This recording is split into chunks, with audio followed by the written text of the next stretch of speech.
Hi hello നമസ്കാരം. എല്ലാവർക്കും ഐറൂസ് food and ക്രാഫ്റ്റിൻ്റെ പുതിയൊരു വീഡിയോയിലേക്ക് സ്വാഗതം. ഇന്ന് നമ്മൾ നാടൻ സ്റ്റൈലിൽ ഒരു തേങ്ങാച്ചോറാണ് ചെയ്യുന്നത്.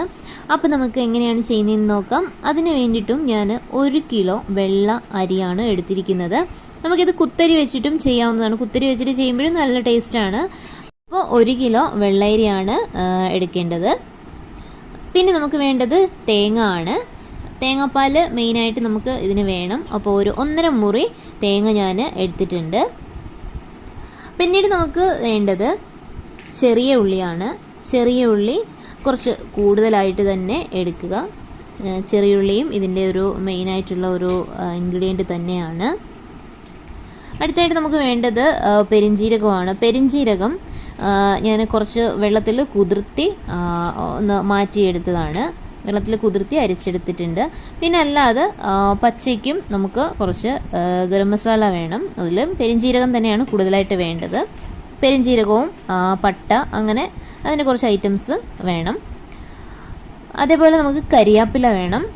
പിന്നെ മഞ്ഞൾപ്പൊടി ഒരു ടേബിൾ സ്പൂൺ എടുത്തിട്ടുണ്ട്. ഇനി നമുക്ക് ചെയ്യേണ്ടത് തേങ്ങാപ്പാൽ എടുക്കുക എന്നുള്ളതാണ്. അപ്പോൾ അതിനായിട്ട് ഈ ചിരകിയ തേങ്ങ എല്ലാം നമുക്ക് ഇതേപോലെ ഒരു വലിയ പാത്രത്തിലേക്ക് ഇട്ട് കൊടുത്ത് കുറച്ച് വെള്ളം ഒഴിച്ച് നന്നായിട്ട് കൈയും കൊണ്ട് തന്നെ നല്ല രീതിയിൽ ഇതേപോലെ പിഴിഞ്ഞെടുക്കുക. മിക്സിയുടെ ജാറിലൊന്നും അടിച്ചെടുക്കുന്നില്ല.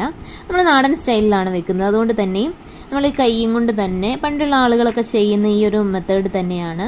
അപ്പോൾ ആ ഒരു രീതിയിൽ തന്നെയാണ് ചെയ്തെടുക്കുന്നത്. ഇപ്പോൾ തേങ്ങാപ്പാൽ ഇത്രയും 1-ാം പാൽ തന്നെയാണ്. ഒറ്റ പാലായിട്ട് തന്നെ നമ്മൾ നല്ല രീതിയിൽ എടുക്കുക. ഓക്കെ, തേങ്ങാപ്പാൽ റെഡി ആയിട്ടുണ്ട്. ഇനി നമുക്ക് ഈ ചെറിയ ഉള്ളിയും ഈ പെരിഞ്ജീരകവും കൂടി ചേർത്ത് ചെറിയൊരു ജാറിൽ നന്നായിട്ട് ഈ പേസ്റ്റ് പോലെ ഇങ്ങനെ അരച്ചെടുക്കുക. നമ്മുടെ തേങ്ങാപ്പാലൊക്കെ ഇവിടെ സെറ്റാക്കി വെച്ചിട്ടുണ്ടായിരുന്നു.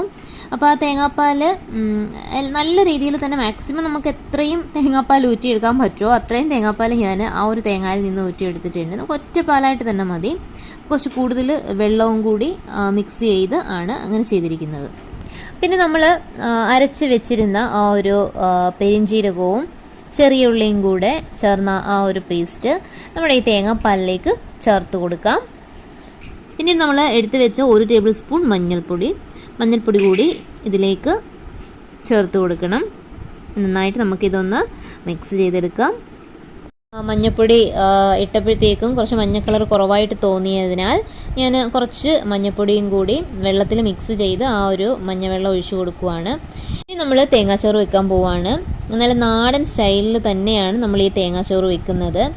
അതിന് വേണ്ടിയിട്ട് നമ്മൾ വിറകടുപ്പിലാണ് ഈ ഒരു തേങ്ങാച്ചോറ് വെക്കുന്നത്.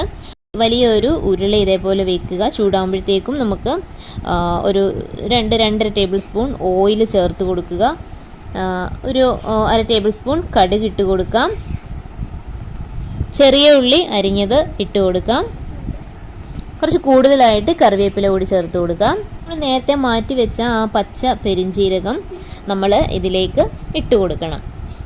അതും കൂടി ചേർത്ത് നന്നായിട്ട് നമ്മളിതൊന്ന് മിക്സ് ചെയ്യുക. ഇതൊരു ബ്രൗൺ കളർ ആകുമ്പോഴത്തേക്കും നമുക്ക് ഇതിലേക്ക് നമ്മൾ റെഡിയാക്കി വെച്ചിരിക്കുന്ന തേങ്ങാപ്പാലങ്ങ് ചേർത്ത് കൊടുക്കാം.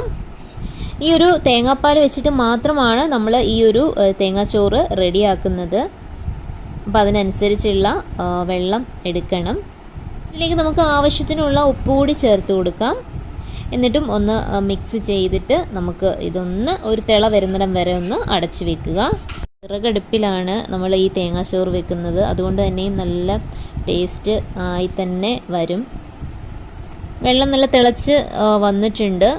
അപ്പോഴേക്കും നമ്മൾ കഴുകി വെച്ചിരുന്ന അരി ഇതിലേക്ക് ഇട്ട് കൊടുക്കാം. അപ്പോൾ അരിയെല്ലാം ചേർത്ത് നന്നായിട്ട് ഇതൊന്ന് ഇളക്കിയതിന് ശേഷം നമുക്ക് വീണ്ടും ഇത് വേവുന്നിടം വരേക്കും ഒന്ന് അടച്ച് വെക്കുക.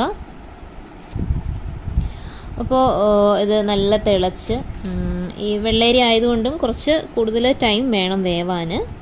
അപ്പോൾ നമ്മുടെ തേങ്ങാച്ചോറ് നന്നായിട്ട് വെന്ത് വന്നിട്ടുണ്ട്. നമുക്കിതൊന്ന് തണുത്ത് കഴിയുമ്പോഴാണ് ഇത് നല്ല സെറ്റായിട്ട് നമുക്ക് കിട്ടുന്നത്, ആ ഒരു ടേസ്റ്റോട് കൂടി.